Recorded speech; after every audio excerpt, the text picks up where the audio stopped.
Allô, bonjour, bonjour, bonjour. J'aime ce que un frère, un bien-aimé dit toujours, Bokoto, Bokoto, Bokoto, Bokoto, l'air est grave, l'air est grave. En fait, c'est juste pour rire, hein. C'est moi, votre frère Francis Chimanga, prédicateur de la parole du Seigneur. Je viens vers vous pour partager une petite exhortation que Dieu a mis dans mon cœur. La dernière fois, j'étais passé, j'avais fait un live, j'avais lancé un direct où j'avais parlé sur un sujet en rapport avec l'huile d'onction. Est-ce que c'est encore d'actualité? Devons-nous encore? Quelle est l'importance de l'huile d'onction? Quelle est l'importance de l'huile d'onction dans nos églises? Est-ce que c'est encore important de pouvoir oindre les gens d'huile? Alors aujourd'hui, je viens avec un autre sujet. C'est pas le sujet de la fois passée. Je viens avec un nouveau sujet où je vais un peu parler sur qu'est-ce que nous devons apporter comme offrande à l'église. Bon, aujourd'hui, on part à l'église. On va à l'église, il y a plusieurs offrandes qu'on nous demande de donner, mais dans la pensée biblique, dans la pensée du Seigneur, qu'est-ce que le Seigneur attend comme offrande que nous devons lui apporter? Comme je vous ai toujours dit, moi je ne suis pas philosophe.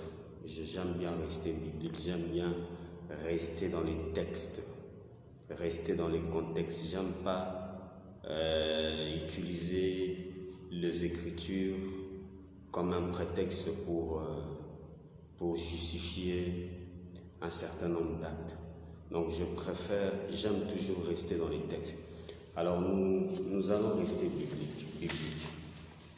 Donc pour ceux qui sont venus, je suis en train de partager la parole du Seigneur. Qu'est-ce que nous devons apporter à l'église comme offrande? Alors aujourd'hui à l'église, on voit plusieurs types d'offrandes. Plusieurs types d'offrandes qu'on exige aux gens d'amener à l'église. Premièrement, nous voyons la dîme. Aujourd'hui, dans plusieurs églises, on nous dit que la dîme est obligatoire. Si tu ne donnes pas la dîme, tu seras maudit. Dans plusieurs églises encore, on voit aussi les actions de grâce qu'on doit apporter comme offrande. On voit aussi la libéralité, on voit les aumônes. Il y a d'autres qui disent l'offrande du sacrifice. Il y a d'autres qui disent l'offrande de rachat, l'offrande du prophète. En fait, il y a trop d'offrandes, trop de dénominations d'offrandes, d'offrandes qu'on voit à l'église aujourd'hui. Mais dans la pensée biblique, qu'est-ce que nous devons apporter comme offrande à l'église? Qu'est-ce que nous devons apporter? Je vais commencer par la dîme, parce que je vous ai cité plusieurs offrandes qu'on voit à l'église. On voit la dîme, on voit les actions de grâce, on voit les offrandes de libéralité, on voit les offrandes de sacrifice, on voit les offrandes de rachat, on voit les offrandes de prémices. Il y a plusieurs offrandes en fait. Maintenant là, on va rester biblique. Qu'est-ce que nous devons apporter comme offrande dans nos églises? Qu'est-ce que la Bible dit par rapport aux offrandes, par rapport à ce qu'on voit à l'église? Qu'est-ce que la Bible est en train de dire? Alors je vais d'abord me pencher sur la dîme et prochainement je vais parler des actions de grâce, la signification des actions de grâce dans la parole de Dieu. Je vais parler aussi d'autres offrandes qu'on voit à l'église. Et c'est un peu d'éclairer l'opinion. Alors si vous avez des questions, n'hésitez pas à nous poser, à nous écrire, à laisser votre commentaire ou à nous écrire sur WhatsApp 081 59 50 828 081 59 50 828. J'avoue que si je ne suis pas, je n'ai pas le monopole de la connaissance. Je ne suis pas un maître, je ne connais pas beaucoup, j'ai une petite connaissance. Alors s'il y a des gens qui pensent différemment, qui pensent autrement, il n'y a pas de problème, on peut toujours partager pour faire jaillir la vérité au milieu de plusieurs idées. Alors, quelle est la pensée de Dieu par rapport aux dîmes? Quelle est la pensée de Dieu par rapport aux dîmes? Tout d'abord, je veux d'abord qu'on comprenne qu'est-ce qu'est la dîme. La dîme, c'est le premier dixième du revenu, soit 10% de revenu. Je gagne $500 à la fin du mois. La dîme, c'est 10%, soit $50 que j'enlève. C'est les 10% du revenu. Alors, dans la Bible, la dîme a commencé. Je veux qu'on soit bilingue pour nous permettre de nous soutenir. La dîme est allée 10% ya oyo gagné 10%, donc ba futaka yo $50, $5 eza dîme. Alors on a li le bananza mais dîme et banda wapi nde yango na li toyeba na ozala mokuse mpona kopermettre na bandeko baza na bamega te bayeba na koyoka ngai mpe kolanda ngai bato baza na bamega mingi te. Alors dîme et bandi mutu apesa dîme mutu aliboso eza Abraham. Sokotangi na Genèse chapitre 14 verset 17 à 20, Bible le dit, après qu'Abraham fut revenu vainqueur de Kedorlaomer. Tokotanga ba texte nyonso ba texte nyonso na kopesa bino bo méditer ngo bo komela ngai bo yebisanga ba commentaire na bino. Donc Bible talisa biso que Abraham, donc na bandeli Genèse chapitre 14 verset 17 à 20. Après qu'Abraham fut revenu vainqueur de Kedorlaomer et de roi qui était avec lui, le roi de Sodome sortit à sa rencontre dans la vallée de Chavé, qui est la vallée du roi. Melchisedec, roi de Salem, fit apporter du pain et du vin. Il était sacrificateur du Très-Haut. Pardon, Nayoki Moulungue n'appelle ça climatiseur. 10 secondes, j'arrive.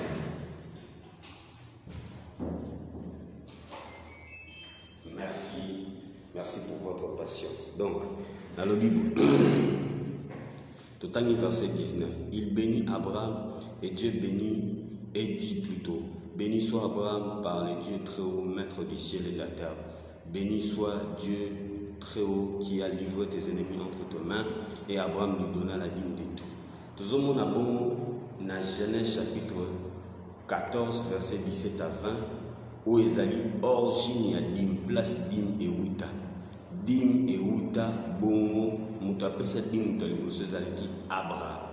Abraham apesa dîme mutu aliboso. Mais nalingi to comprendre na contexte nini Abraham apesa dîme.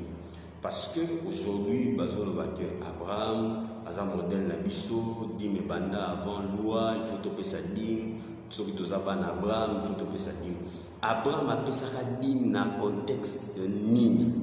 Alors, ce que tu texte pour comprendre que premièrement, Abraham a pensé qu'il y librement.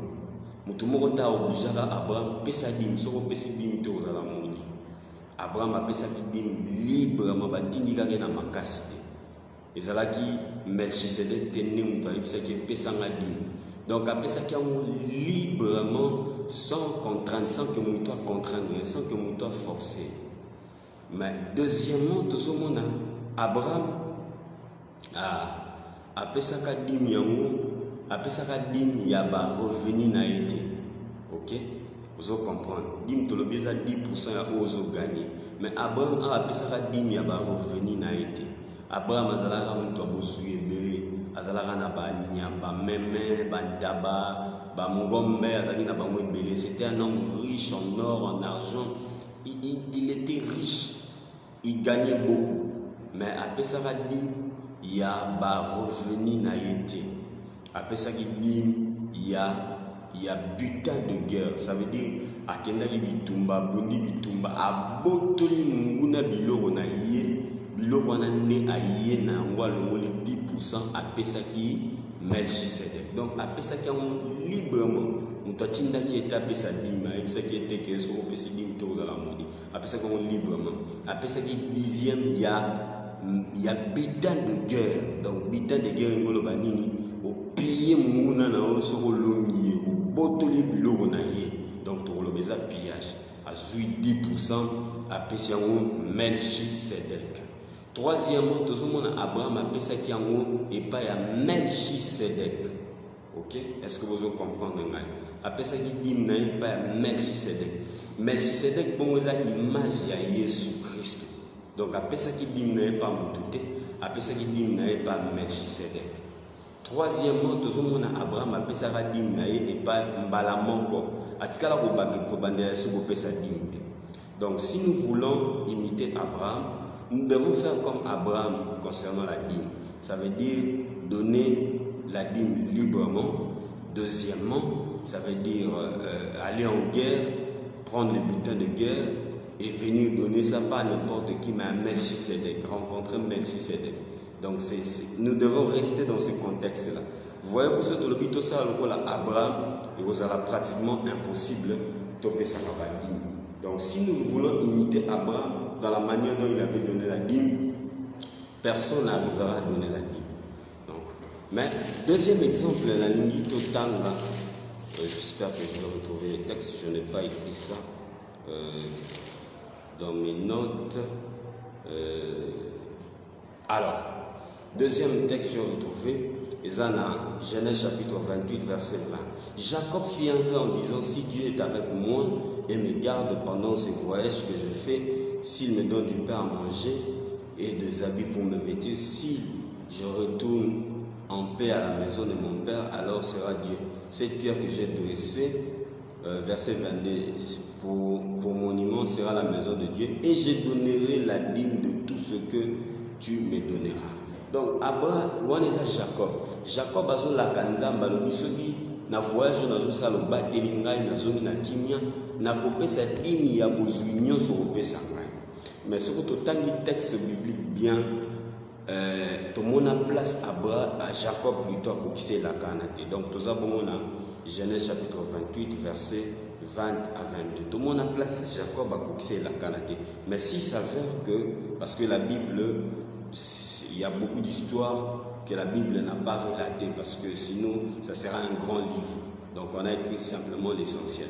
Mais ce qui réellement, Jacob a fait ça, ça veut dire qu'après ça, après 20 ans, après séjour, on a eu et pas à Laban. Mais on n'a pas montré là où Jacob avait donné la dîme. Donc, pour cet exemple, d'abord, il y a Abraham, où il y a Pesara dîme, mais après ça, dîme naïe, et pas après ça, dîme naïe librement, sans que mon doit contraindre. Après ça, dîme, après les varadîmes, à partir à butin de guerre, ils n'ont pas revenu, à partir à butin de guerre. Troisièmement, après ça, quand on a Melchisedec, quatrièmement, après ça, quand on a Balamok. Donc, si nous voulons imiter Abraham, nous devons faire comme lui. Donc, or, tout le monde est pratiquement impossible que tout ça, là, n'ait Abraham à Salaki. Donc, je ne suis pas ici en train de dissuader les gens de donner. Je voulais un peu préciser par rapport à Dîme, par rapport à la pensée de Dieu concernant le dîme. Parce que les ceux qui que la dîme est obligatoire, il faut donner la dîme. Alors pensez ensemble concernant la dîme, 10% années. Alors, si vous dites que mon béco, tant que nous avons pesi, bamibeko, 10 commandements, na ba ordonnance na Moïse. La dîme était devenue une loi lorsque Dieu avait donné les lois à Moïse. Déplacer comme obligation. Ça veut dire que si tu ne donnes pas la dîme, tu seras sanctionné. Donc c'était obligatoire. Mais total, dîme nous allons repasser sa manene. Total, dîme nous allons repasser sa manene. Voilà, je vais un peu préciser. Dîme nous allons repasser sa manene. Il n'y avait pas seulement une seule dîme. Il y avait 4 sortes de dîmes. Donc, banana nzambe na mito comprendre pensée biblique. To fungola misu potoyeba pour se situer dans ma commune en Zambie, parce qu'il y a trop de confusion qu'on nous enseigne. Il y avait 3 sortes de dîmes en Israël. 3 sortes de dîmes. Dîmes à mon côté. Totani bon na Genèse chapitre, na Deutéronome chapitre 14, verset 22 jusqu'à 29. Yoka. Deutéronome chapitre 14, verset 22 jusqu'à 29. Pour la nanga bien besoin de temps pour partager en haut ce que vous partagez. Bible dit, tu lèveras la dîme de tout ce qui produira ta sémence. Donc, la lingala, le Bible ni à mon qu'on a zomi à la sémence. Alors, je voudrais d'abord préciser que toute les dîmes en Israël étaient en nature. Ce n'était pas en espèces, évidemment, parce qu'à ce temps-là, il n'y avait pas de monnaie papier. Donc je comprends. Mais toutes les dîmes en Israël, même quand il y avait des monnaies papier, mais c'était en nature, ce n'était pas en espèces. Yoka, bazoloba, okozwa eteni ya moko na zomi na oyo produire bilangano ou produire de ce que te rapportera ton champ. Donc c'est toi qui prends ce qui va rapporter ton champ, tu enlèves 1/10 et tu mangeras devant l'Éternel. Voilà dîme. Tu mangeras devant l'Éternel. La première dîme, c'était la dîme qu'on prélevait pour qu'on consomme soi-même devant l'Éternel. Ça, c'était la première dîme. Donc, la première sorte de dîme. Je vous ai dit, il y avait 3 catégories de dîmes en Israël. La première sorte de dîme, c'était la dîme que toi-même tu prélèves, tu manges devant l'Éternel. Deutéronome 14, versets 22 à 29. Tu lèveras la dîme de tout ce que produira ta semence, de ce qui rapportera ton champ chaque année, et tu mangeras devant l'Éternel. Devant l'Éternel ou dans le lieu qu'il aura choisi pour résider son nom, la dîme. Donc le lieu là, c'était les temples. La première dîme, oyo ezakubako memamo na temple ezalaki dîme oyo mutu ye moko il faut aller à haut. Donc tu prends ta dîme, tu vas avec ça au temple et tu manges ça toi-même. C'était pas oh non pour me mélanger les vides, pour me mélanger non, c'était la dîme qu'on mangeait devant toi-même, devant le Seigneur. Toi-même devant le Seigneur. C'était pas la dîme qu'on partageait, qu'on donnait aux Lévites, non. C'était la première sorte de dîme qu'on amenait au temple. Comprenez bien. Alors, donc c'était toi-même. Maintenant, écoutez verset 24. Peut-être lorsque l'Éternel ton Dieu t'aura béni, le chemin sera trop long pour que tu puisses transporter la dîme à cause de l'éloignement du lieu qu'il aura choisi ton Dieu pour résider son nom. Alors tu échangeras ta dîme contre de l'argent, tu serreras cet argent dans ta main et tu iras au lieu que l'Éternel ton Dieu aura choisi. Là, tu achèteras avec l'argent tout ce que ton cœur désirera. Donc, ezaki dîme, ce qui place en ça, ce qui temple les hommes aussi, au changeant contre l'argent métaux, au échangeant au Kénaon à temple. Vous voyez, quand Jésus avait chassé les gens dans le temple, il y avait des gens, des vendeurs, des pigeons, de viande. Il y avait un marché qui s'est créé au temple. Parce que quand les gens allaient au temple pour adorer, ils devaient normalement, si le temple était loin, il vient dans le temple avec de l'argent pour acheter ce qu'il voudra avec le montant équivalent de sa dîme. Il achète ce qu'il voudra et il le consomme avec sa famille. Donc la première dîme, c'était la dîme qu'on apporte dans les temples pour que toi-même tu consommes. La question que je vous pose, est-ce que cette dîme-là, tout ça, il est là. Donc vous voyez comment on a changé complètement les choses, on a chamboulé complètement les choses. Je voudrais aujourd'hui faire tomber votre ignorance. Donc n'hésitez pas à me poser des questions. Alors, deuxième dîme, c'était, donc je précise, la dîme là, ça se faisait, ça se prélevait chaque année, une fois l'année. Donc la première dîme, c'était une fois l'année, c'était pas mensuellement, une fois l'année, mais on amenait ça dans le temple pour que la personne qui apporte la dîme puisse manger ça devant le Seigneur. Pourquoi? C'était pour respecter. Je n'ai pas le temps de lire, vous allez lire ça vous-même, vous allez lire ça et comprendre, Deutéronome 22 à 29. Donc vous allez ça vous-même devant le Seigneur. Pourquoi? C'était pour revérer le Seigneur, pour donner du respect, honorer le Seigneur. Donc toi-même tu consommes ta dîme devant le Seigneur. Ce n'était pas apporter ça au Lévite chaque fois l'année, une seule fois l'année. Ce n'était pas chaque fois. La deuxième sorte de dîme, c'était donné après 3 ans. Après 3 ans. Mais cette dîme, ça ne se donnait pas au temple. Il faut comprendre maintenant. Cette dîme, on dit au bout de 3 ans, tu sortiras toute la dîme des produits pendant la 3e année. C'est pendant la 3e année qu'on pouvait sortir toutes les dîmes de tes produits. Et tu les déposeras dans tes portes, pas dans les temples. Vous voyez, la deuxième dîme qu'on donnait aux Lévites, on mettait ça devant la porte. Ça veut dire que les Lévites passaient devant les portes de chaque Israélite. Papa, toc, toc, maman, le 3e année, dîme na biso est-ce qu'on met papa, tu check on a porte et on a que nous aurons. Donc, librement, à Zuya. C'était après 3 ans. Mais on n'amenait pas ça dans les temples. On amenait ça, on déposait ça dans les portes. Et cette dîme était départagée entre les Lévites, l'étranger, l'orphelin et la veuve. Donc entre les Lévites et les démunis. Donc dis-moi les Akakate pour les Lévites, mais pour les démunis sur Israël. Les Lévites ndambu, atikeli ba veuve ndambu, ba orphelin ndambu, ba pauvre ndambu, c'était après 3 ans. C'était la loi, la deuxième sorte de dîme. Troisième sorte de dîme, c'était la dîme de dîme. Nombre chapitre 18, verset 26. Nombre chapitre 18, verset 26. Nombre chapitre 18, verset 26. Voilà, tu parleras aux Lévites et tu les diras lorsque vous recevrez les enfants d'Israël la dîme que je vous donne, leur part comme votre possession, vous prélèverez une offrande pour l'Éternel, une dîme de dîme pour les seigneurs, pour la sacrificateur. Donc, la dîme qu'on donnait après 3 ans, quand les Lévites prenaient la dîme, ils donnaient ça, ils prélevaient ça, ils prélevaient aussi la dîme de dîme et ils amenaient ça dans les temples. Dans les temples où on va voir ça, dans la maison du trésor. C'était dans un magasin où on gardait la nourriture du grand prêtre, des prêtres, des sacrificateurs. Donc les Lévites est différent des sacrificateurs. Il ne faut pas confondre les choses. Les sacrificateurs sont des Lévites, mais ils sont principalement fils d'Aaron. Ça, ce sont les sacrificateurs, descendants d'Aaron. Les Lévites, parce que Aaron c'est un Lévite. Mais tout sacrificateur est descendant d'Aaron. Mais tout Lévite n'est pas descendant d'Aaron. Il faut comprendre. Les Lévites, c'est différent du sacrificateur. Les sacrificateurs est descendant d'Aaron, mais les Lévites, les sacrificateurs est Lévite bien sûr, mais principalement descendant d'Aaron. Mais tout Lévite n'est pas sacrificateur.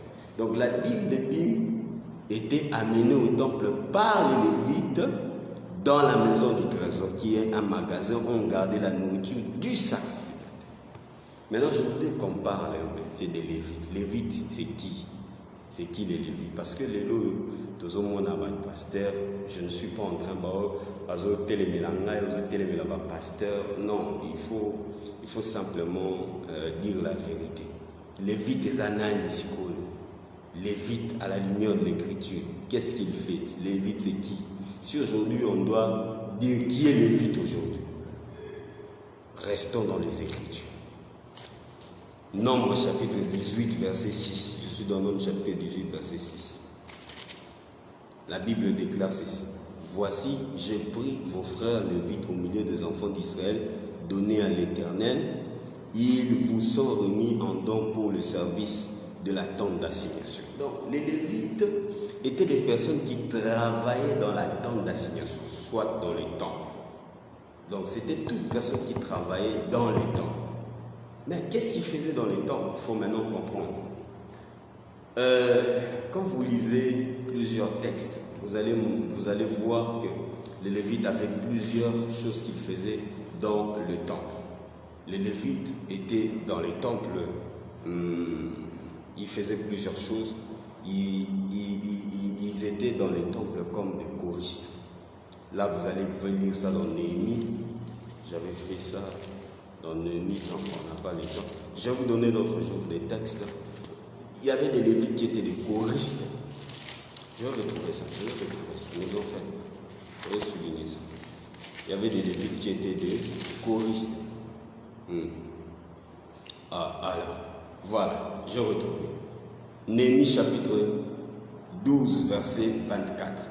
Les chefs des Lévites, Achabia, Chérébia, Josué, fils de Kadamiel, et les frères avec eux, les uns vis-à-vis des autres, étaient chargés de célébrer et de louer l'Éternel. Voilà, c'était des Lévites, mais dans les temples, qu'est-ce qu'ils faisaient? Ils louaient les seigneurs. Ils chantaient des cantiques. Donc si aujourd'hui on veut dire que les Lévites, Nanyaza Lévites, frère ou Ayembara, bêta instrument, il n'y a pas à Lévites. Donc les pasteurs étaient. Parce que le pasteur, l'équivalent du pasteur, c'est les sacrificateurs. Parce que les sacrificateurs, c'est celui qui travaille dans l'autel. c'est celui qui travaille dans l'autel. Voilà. Mais les Lévites, lui, ne travaillent pas. Ils travaillent dans le temple, mais principalement dans l'autel. Les Lévites ne travaillent pas dans l'autel. Les Lévites, lui, travaillent dans les temples. Certains Lévites étaient des choristes. Mais d'autres aussi étaient aussi des sentinelles. Écoutez, verset 44. En ces jours, on établit des hommes ayant la surveillance de chambres qui servaient de magasins. Les chambres qui servaient de magasins, on les a placées, même à digne, il y a sacrificateur. Des offrandes de prémices, on chargera pour recueillir des territoires de ville de portion par la loi aux sacrificateurs, aux Lévites. Donc, les Lévites étaient aussi des sentinelles. Frère Waza, sentinelle, l'église, ça s'appelle Lévites. Voyez-vous? Donc, les Lévites avaient plusieurs fonctions dans le temps. Voilà un peu ce qu'il faut connaître. Alors, je vous ai expliqué un peu, il y a Abraham qui avait donné la dîme, mais il l'avait donné librement, sans contrainte. Il avait donné la dîme, pas de son revenu, mais de son butin de guerre. Et il avait donné ça, pas à un homme, mais à Melchisedec, qui est l'image du Christ, qui est la préfiguration du Christ. Il avait donné ça une seule fois. Si nous voulons réellement donner la dîme, faisons comme Abraham. Donc, donnons ça librement. Mais surtout, il faut aller en guerre.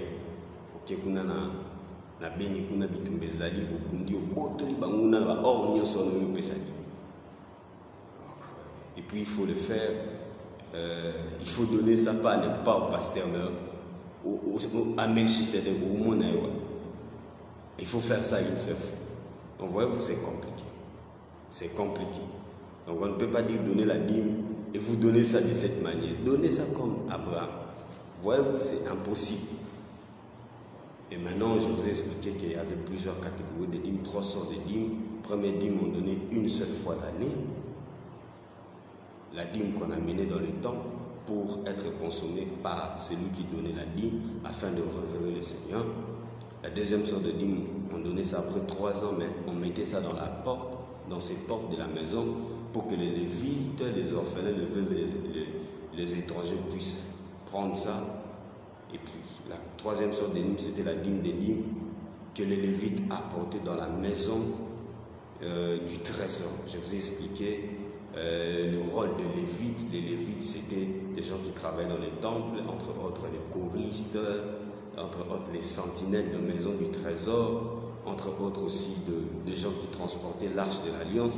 Donc ils avaient plusieurs fonctions à la fois. Voyez-vous, il est clair. Mais écoutez-moi bien, aimé. Ça, c'est la loi. C'est la loi. C'est la loi. La loi était principalement pour les Juifs. N'était pas pour les chrétiens. C'est pour les Juifs. Lisez avec moi le psaume 147, versets 19 à 20. J'ai besoin de vos commentaires. Faites des commentaires. Posez des questions. 147, versets 17 à 20. Le psaume 147, versets 17 à 20. Je suis 19 à 20 plutôt. Il révèle sa parole à Jacob. Jacob, c'est Israël. Ce n'est pas une nation. Jacob. Ses lois et ses ordonnances à Israël. Dieu a donné les lois et les ordonnances à Israël. Il n'a pas agi de même pour toutes les nations. Donc Dieu n'a pas donné ces lois-là aux nations. Nous sommes les nations, nous ne sommes pas les Israéliens. Il a donné ça principalement à Israël. Donc la dîme, c'est la loi. Si nous disons que ce n'est pas la loi, et nous voulons faire comme Abraham, faisons exactement comme Abraham.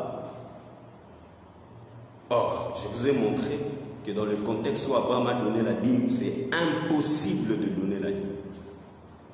Maintenant, nous voyons que c'est la loi. Or, si nous voulons aussi respecter la loi, c'est compliqué aussi de le faire. Exactement, il faut donner 3 sortes de dîmes. Ok, la dîme, au lien, la temple. Dîme, une fois l'année, c'est compliqué. Et je vous ai expliqué que c'est la loi. La loi là a été faite seulement pour les Israélites, pas pour nous. Mais maintenant, lisons Romains, quelque chose de merveilleux. J'aime le Seigneur, j'aime sa parole. Vous savez, on doit rester biblique. Romains chapitre 10, verset 4. Quelqu'un va me dire que Christ n'est pas venu abolir la loi. Je vais vous expliquer. Christ est venu l'accomplir. Je vais vous expliquer. Si je n'ai pas le temps, je vous expliquerai un autre jour, mais poser des questions. Romains chapitre 10, verset 4. Car Christ est la fin de la loi. Christ a mis fin à la loi. Christ a mis fin à la loi. Pourquoi Christ a mis fin à la loi? Pour la justification de tous ceux qui croient. Donc Christ a mis fin à la loi. Christ a mis fin à la loi. Maintenant, regardez ce qui est merveilleux. Il a non seulement mis fin à la loi, mais Galates chapitre 3, verset 13 nous révèle encore quelque chose de merveilleux. La Bible dit, Christ nous a rachetés de la malédiction de la loi. Il a d'abord mis fin à la loi, et puis, quand tu ne respectais pas cette loi, il fallait que tu sois maudit. Christ a levé cette malédiction. Oh, quelqu'un peut applaudir pour la gloire de Seigneur. Étant devenu malédiction pour nous, car il est écrit maudit et quiconque est pendu au bois. Donc Christ a levé la malédiction. Maintenant, pour nous contraindre, nous faire payer la dîme, qu'est-ce qu'on utilise comme texte, comme prétexte? C'est dans Malachie chapitre 3, versets 8 à 11. Ce texte-là, c'est la loi dont Christ a mis fin. La malédiction dont il est écrit que vous êtes maudits toute la nation, c'est une malédiction en rapport avec la loi dont Christ nous a rachetés. Mes frères, qu'est-ce qui reste? Si je ne paye pas la dîme, il n'y a pas de malédiction. Il n'y a pas de malédiction, mon frère. C'est la loi. C'est la loi. Et puis il faut dire que la dîme là qui est exigée, ce n'était pas la dîme de peuple, c'était la dîme des dîmes. Les Lévites ne payaient plus la dîme qu'on devait donner au sacrificateur, évidemment, parce qu'ils ne percevaient pas aussi la dîme auprès du peuple. Bref, il faut comprendre. On va lire Malachie. On va lire Malachie. Je suis en train de chuter. Il y a certaines personnes qui appellent Malachie. Un homme trompe-t-il Dieu, car vous me trompez? Vous dites, en quoi t'avons-nous trompé? Dans les dîmes et les offrandes. Soit disant en passant, on se focalise que les dîmes. On n'insiste pas sur les offrandes. Dans les dîmes et les offrandes, en référence avec la loi. Vous êtes frappés par la malédiction et vous me trompez. Là, la nation tout entière. La nation, c'est la nation israélienne. Je vous ai dit que la loi, c'était pour les Israélites, pas pour toutes les nations. On dit la nation. Il y a une différence entre la nation et les nations. Apporter dans la maison du trésor toutes les dîmes. La maison du trésor, ce n'est pas les temples, c'est les magasins. Je vous ai montré ici dans Néhémie, c'était les magasins où on déposait la nourriture du sacrificateur. Afin qu'il y ait de la nourriture dans ma maison, mettez-moi de sorte à l'épreuve, dit l'Éternel des armées, et vous verrez si je n'ouvre pour vous les églises de ciel, si je ne réponds sur vous la bénédiction, pour vous en abondance. Voilà. Donc, Christ a mis fin à cette loi. Christ a ôté la malédiction en référence avec ça. Donc, je ne suis plus obligé de payer la dîme. Je ne suis plus obligé de payer la dîme. Donc, je ne suis plus obligé de payer la dîme. Quelqu'un va me poser la question. Il va me dire, mais frère Francis, toi tu nous dis que Christ a mis fin à la loi, mais il a même dit lui-même qu'il n'est pas venu abolir la loi, il est venu l'accomplir. Mais, attention, Romains chapitre 10, verset 4, paraît être contradictoire. Christ est la fin de la loi. Mais ailleurs, il dit, Christ n'est pas venu abolir la loi, il est venu l'accomplir. Il faut maintenant comprendre dans la pensée ce que Christ voulait dire. On doit vous expliquer clairement. Dans la loi mosaïque, il y avait 3 sortes de lois. La première loi, c'est la loi morale. La loi morale n'a jamais existé, n'a pas commencé avec Moïse. La loi morale a toujours existé depuis que Dieu a créé l'homme sur la terre. Il a mis cette loi dans l'homme. Cette loi morale, ça nous permet de vivre en harmonie avec tout le monde. Ne tue pas, ne vole pas, ne convoite pas la femme d'autrui. Papa wana, esenga teba teo sa malam, ezana katia mutu. Ozala païen, ozala chrétien, c'est la loi morale. C'est cette loi que Christ n'est pas venu abolir. Cette loi reste en vigueur jusqu'aujourd'hui. Mais la deuxième catégorie, c'est la loi cérémonielle. La loi cérémonielle. La loi cérémonielle, c'était tout ce qui était en rapport avec le culte. Nous classons également la dîme, tout ce qui était en rapport avec le culte, la dîme, les offrandes des autels, les sacrifices d'action de grâce. C'était la loi cérémonielle. Christ a mis fin à ça par son sacrifice à la croix de Golgotha. Donc, nous ne sommes plus obligés de revenir dans ça. Parce que si nous revenons dans ça, nous nous mettons la corde au cou. Imaginez un peu, pour tes péchés, tu devais sacrifier une vache pour demander pardon à Dieu. Avec la situation économique actuelle, qui serait pardonné de son péché? C'est la loi cérémonielle. Mais il y avait une autre loi, la loi civile.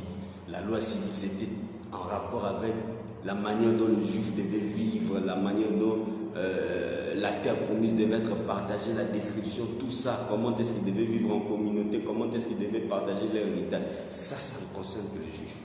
La loi cérémonielle et la loi civile ne concernent que les Juifs. Ça ne nous concerne pas les autres nations.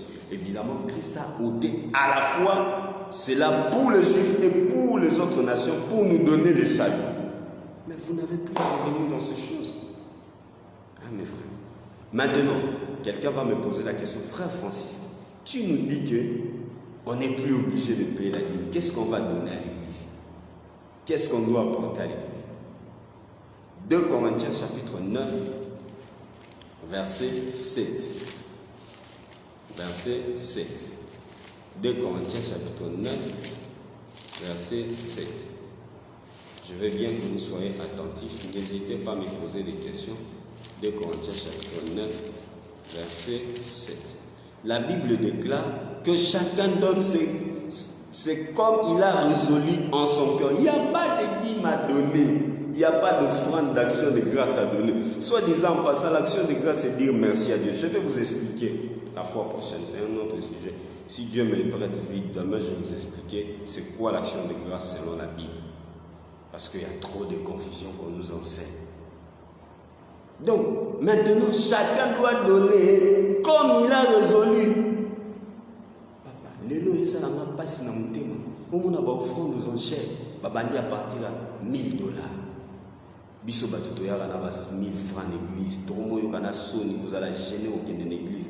Au mon parent tellement mais ça on peut ça jour wana soka yoki batele misi bato 500 hier moi à qui l'église. Ça sonne.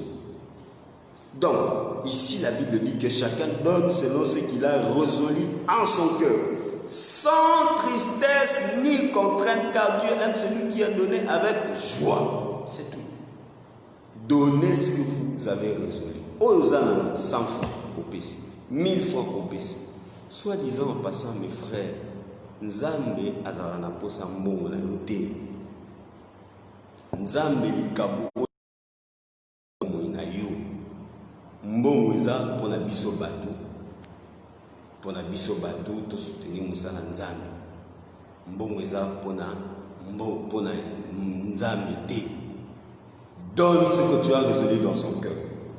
Le reste que vous voyez, c'est ce que 1 Timothée 6, verset 10 dit. L'amour de l'argent est la racine de tout le monde. Les lois et boulingwa mbongo côté l'église. Il y a un offrande d'action de grâce. Dîme et paille. Bâtissons l'hôtel et paille. Frère, c'est du pillage. Excusez-moi de vous le dire. On est en train de piller le peuple de Dieu. C'est triste, mais je dois vous dire la vérité. C'est ce qui se passe à l'église. Dans nos églises, dans la plupart de nos églises, c'est du pillage. C'est vraiment du pillage. Moi, je demande à ce que nous puissions laisser les gens la liberté. L'évangile, c'est la liberté. La liberté dans l'esprit. Mes frères, si nous voulons vraiment Restez biblique, faisons cela. N'allons pas inventer Bible, n'allons pas inventer n'importe quoi. Restons bibliques. La liberté dans l'esprit. La liberté. L'évangile, c'est la liberté. Donc, je vous ai expliqué c'est quoi la dîme selon la pensée de Dieu. Donc, en réponse avec ma question, pouvons-nous encore, la dîme est-il d'actualité aujourd'hui? Non, c'est plus d'actualité. Vous devez être libre. Vous devez être libre de donner ce que tu veux, sans contrainte. Je ne suis pas en train de te dire, si tu as dans ton cœur résolu de donner 10% chaque mois, gloire à Dieu, que Dieu te bénisse. Mais si dans ton cœur tu veux donner 100 francs, donne à Dieu, c'est tout. Dieu aime avec joie. Dieu ne te juge pas. Mais je crois, sincèrement, si quelqu'un aime le Seigneur, il donnera plus. Il n'aura pas besoin qu'on puisse le contraindre. Donne, si tu ne donnes pas, tu seras mort. Que Dieu vous bénisse. Suivez-moi demain, je vais parler sur l'action de grâce. Allez, merci papa et allez, vous m'avez suivi. Merci beaucoup frère Samuel. Regardez cette vidéo et il est temps de le partager. A plus, bye, ciao.